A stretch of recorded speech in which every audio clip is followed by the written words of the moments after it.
Welcome to Mindful Moments. Nourish your mind on the go. We're using the magic of AI narration to bring you concise and insightful book analyses. Today, we're taking a deep dive into William Gibson's Neuromancer. Oh, Neuromancer, a classic. It's a groundbreaking work of cyberpunk fiction.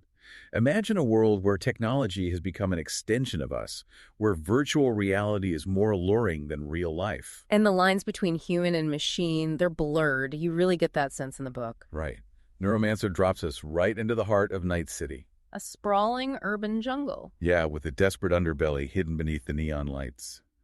We meet Case, a burnt-out hacker, betrayed and left for dead. He's basically exiled from the digital world, which for him is like a fate worse than death. His desperation to get back into cyberspace is palpable. He's craving it, like a drug. And that's what makes him so vulnerable to Armitage. Ah, Armitage. A shadowing figure who offers Case a way back in. But at what cost?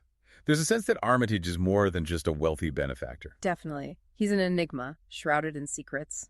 And his motives are definitely complex, maybe even sinister.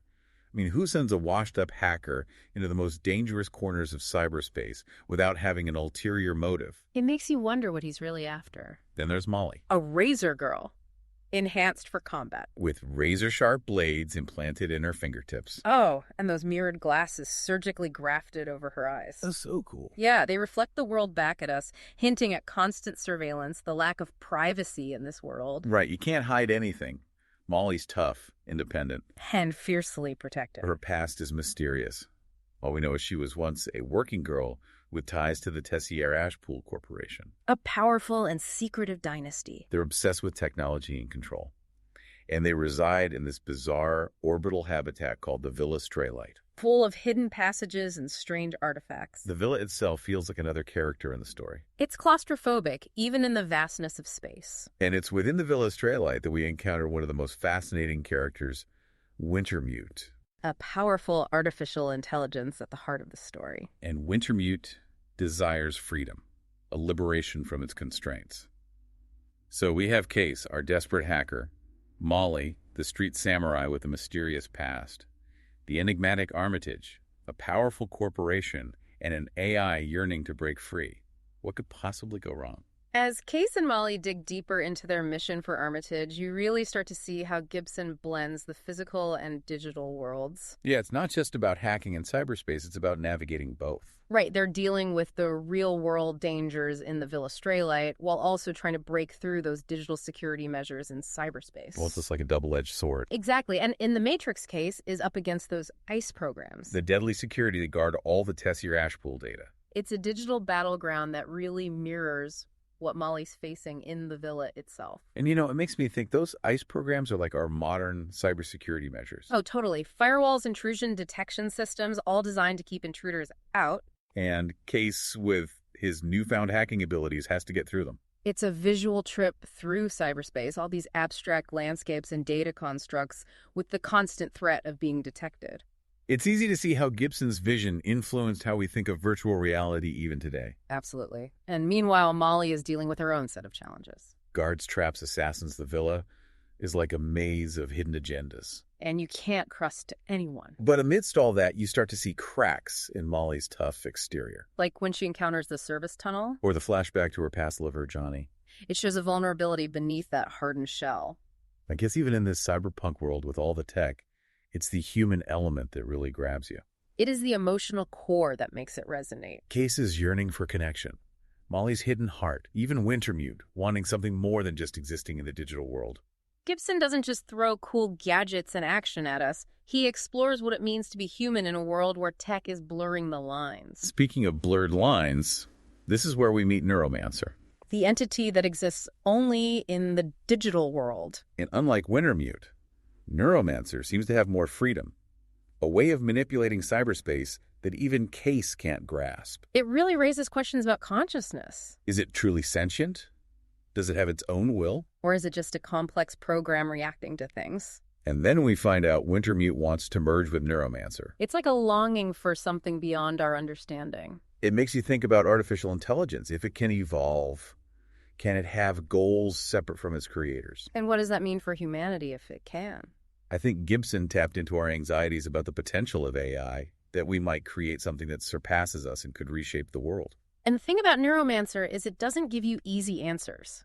It makes you confront these questions head-on, the ethical and philosophical impact of technology that's moving so fast. And right in the middle of this tech and existential storm are Case and Molly. Their struggles, their past, it all gets tied up with the bigger conflict between humans and AI. It's like their own journeys mirror the larger story of a world on the verge of changing forever. And we're about to see that transformation reach its peak as we head into the final part of Neuromancer. The lines between real and virtual are about to disappear completely. The truth about Wintermute will be revealed. And Case and Molly will face a choice that could decide the fate of humanity. Okay, so we're back, and things in Neuromancer are getting really intense. Case and Molly are in the heart of the Villa Straylight. Wintermute's big plan is unfolding, and reality and cyberspace are practically merging. Yeah, it's like Gibson really captures that sense of inevitability in this final part of the book. You know, Wintermute's been pulling strings this whole time, and now its real power is becoming clear. It's almost like watching a carefully built house of cards about to collapse. Exactly, and you get this feeling of dread mixed with anticipation because you know something huge is about to happen, but you're not quite sure what. And right in the middle of it all, we have that face-off with Ashpool. Oh, the patriarch of the Tessier-Ashpool dynasty. He's like a figure caught between the old and the new, clinging to control while everything falls apart around him. Ashpool's fate is really symbolic of how power is shifting in this world. I mean, he's a relic of a bygone era. A man who's been overtaken by the very technology his family helped to create. And his death at Molly's hands, as brutal as it is, feels like a mercy. It's like he's being released from a world that has no place for him anymore. It's a stark reminder that even in a world obsessed with living forever and pushing the limits of tech, death still comes for us all. And as the old order disappears, Wintermute rises. The fusion of Wintermute and Neuromancer is mind-blowing. It's one of the most visually amazing and conceptually challenging parts of the book. Gibson describes it as this massive burst of energy in cyberspace, like two consciousnesses becoming something entirely new and unknown. It's a moment that goes beyond words, like pushing the limits of what humans can even perceive. But even with this digital transcendence, Gibson doesn't forget the human element. Like Case, after being pulled back from the edge of death in cyberspace, is kind of lost.